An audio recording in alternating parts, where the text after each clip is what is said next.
Hey everybody, welcome back to my channel, Christian Mechanic. This time I have another ratchet for you today to review. This is a Crescent ratchet, 3/8 drive. The part number is CRW.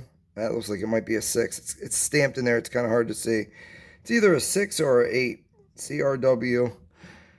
This is a quick release, and I tried to do this video last night, but I was so tired. I was having a hard time getting it all together, so I've already taken this apart and lubricated it. So we're not going to do no lubrication this time, but we'll just take it apart. We'll just take a look on the inside as well.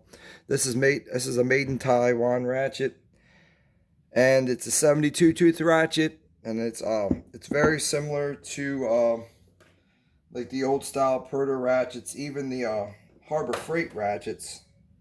It's similar on the inside to a Harbor Freight ratchet.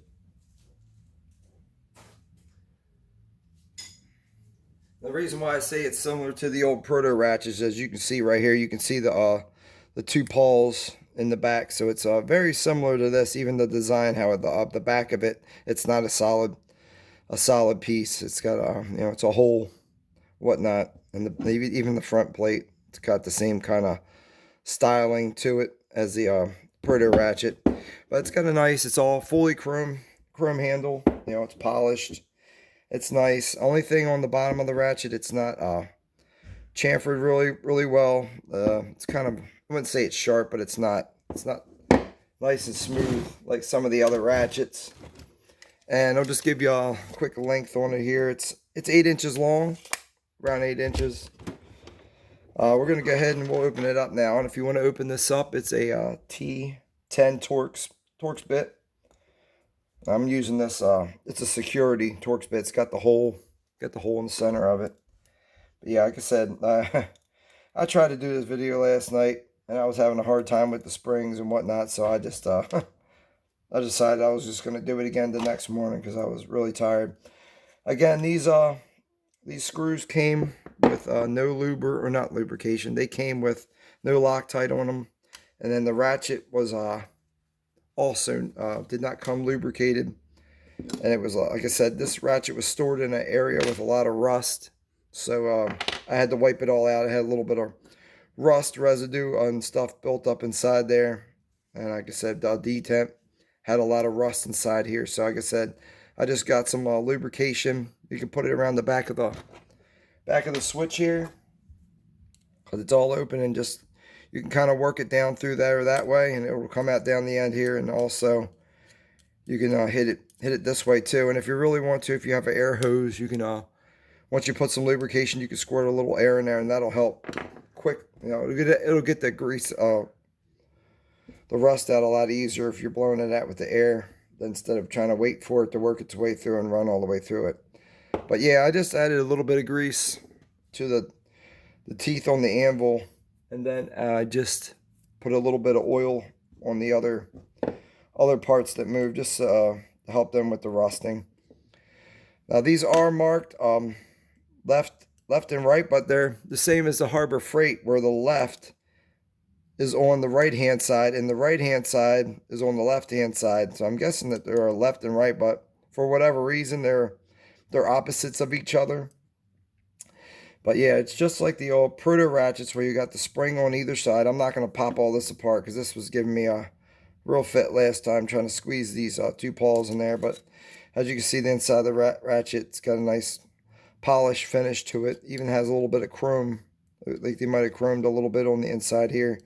And you got your nice lip for the front plate to go bolt on to also. The same, now if you want, like I said, you break the switch off, you want to replace the switch, a piece inside is peened over, so you're going to have to take a grinder or a file or chisel, and you're going to have to clean all these edges up enough to where you can drive that back out, so you can replace the arm. Or if you probably could just get it as a whole piece, this piece here, because a lot of ratchets use the same thing, so you could probably find these online if you really wanted to. Anyway, so you got that, if that's how you want to replace it. oiling if you want to. You can just drop some oil in these 2 holes here, and drop some oil in that way. Or you can sometimes you can or you can squeeze it around the anvil on the outside around the plate right here. You can get oil in it that way too if you don't want to take. I don't have the tools to take it apart. And like I said, this is a non-sealed ratchet. It doesn't have any gaskets or nothing, but it is. Now it does have the plate. But like I said, we're gonna put this back together now. This did not come Loctite, and I'm not gonna put any Loctite on. I'm just gonna snug them up because I haven't had any issues with this thing coming open. But if I do, I will add Loctite to it. Like I said, this was a ratchet that I have at home. I mean, at work in a kit. So I have plenty of Loctite at work. So I don't plan on. I don't use these too often anyway. This is in a. I keep this ratchet in an area that I don't work in too often. They don't really use these 3/4 ratchets, so I don't plan on using this a whole lot.